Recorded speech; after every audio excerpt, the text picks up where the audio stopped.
Social justice movements have an affinity for looking at old systems and pointing out reasons why the model may be outdated. This ranges from the death penalty all the way to our education system. Today we're going to look at an institution dating back thousands of years, how it's evolved for the better, but also how it stayed stagnant and frankly doesn't represent the world we live in today. This is the institution of marriage. The idea of marriage is something that gets bestowed upon us at a young age, whether it's through your parents, cartoons and movies, or the sight of that famous Tiffany's box. However you consume these ideas, one underlying theme remains constant in this message: love. This word, idea, or feeling wasn't always associated with the concept of marriage, however. The first recorded evidence of marriage ceremonies uniting one woman and one man dates from about 2350 BC in Mesopotamia. Over the next several hundred years, marriage evolved into a widespread institution embraced by the ancient Hebrews, Greeks, and Romans. For much of human history, couples were brought together for practical reasons, not because they fell in love. In time, of course, many marriage partners came to feel deep mutual love and devotion. But the idea of romantic love as a motivating force for marriage only goes as far back as the Middle Ages. Naturally, many scholars believe that the concept was invented by the French.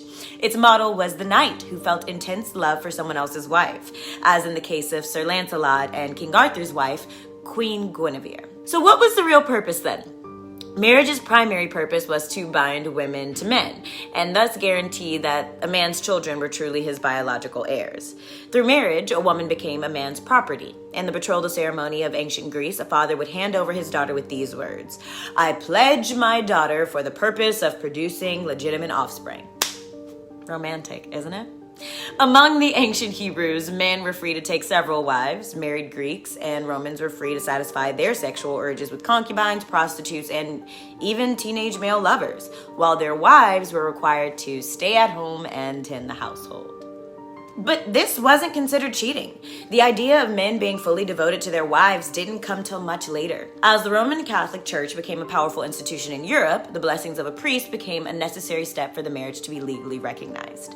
By the 8th century, marriage was widely accepted in the Catholic Church as a sacrament or a ceremony to bestow God's grace. Church blessings did improve the lives of wives. Men were taught to show greater respect for their wives and forbidden from divorcing them.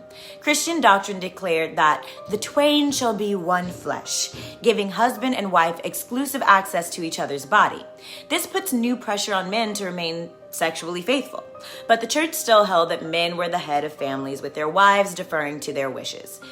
Okay, so not a huge leap forward progressively, but we're taking baby steps. When the colonists first came to America at a time when polygamy was still accepted in most parts of the world, the husband's dominance was officially recognized under a legal doctrine called coverture, under which the new bride's identity was absorbed into his. The bride gave up her name to symbolize the surrendering of her identity, and the husband suddenly became more important as the official public representative of two people, not one.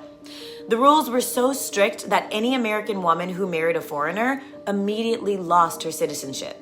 So, wait, how in the world did these ideas change? Well, women received the right to vote. When that happened in 1920, the institution of marriage began a dramatic transformation. Suddenly, each union consisted of 2 full citizens, although tradition dictated that the husband still ruled the home. By the late 1960s, the state laws forbidding interracial marriage had been thrown out, the last states had dropped laws against birth control, and by the 1970s, the law finally recognized the concept of marital rape, which up to that point was inconceivable, as the husband owned his wife's sexuality. But of course, we can't talk about marriage without mentioning same-sex marriage.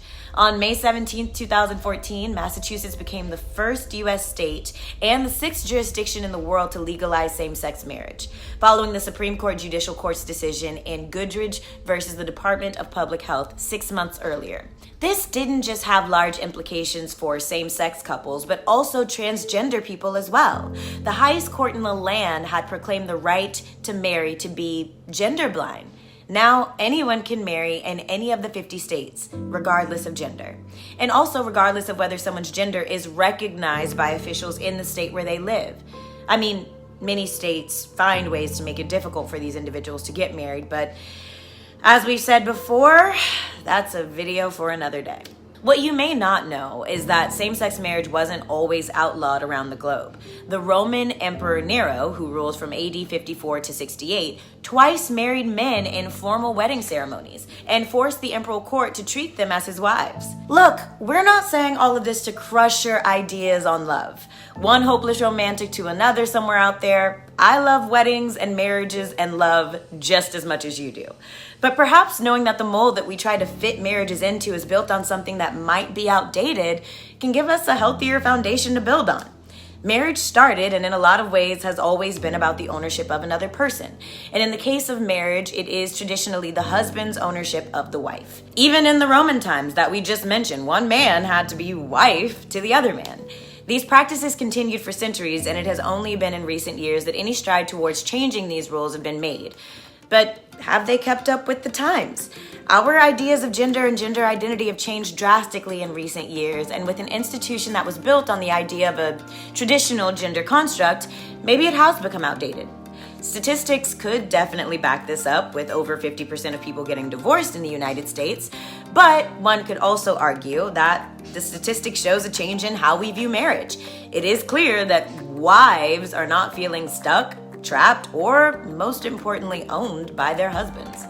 So, what do you think? Do you think we need to switch our thinking around on the institution of marriage? Is the romantic nature of marriage wearing off on people in the new age? Do you ever want to be married? I do.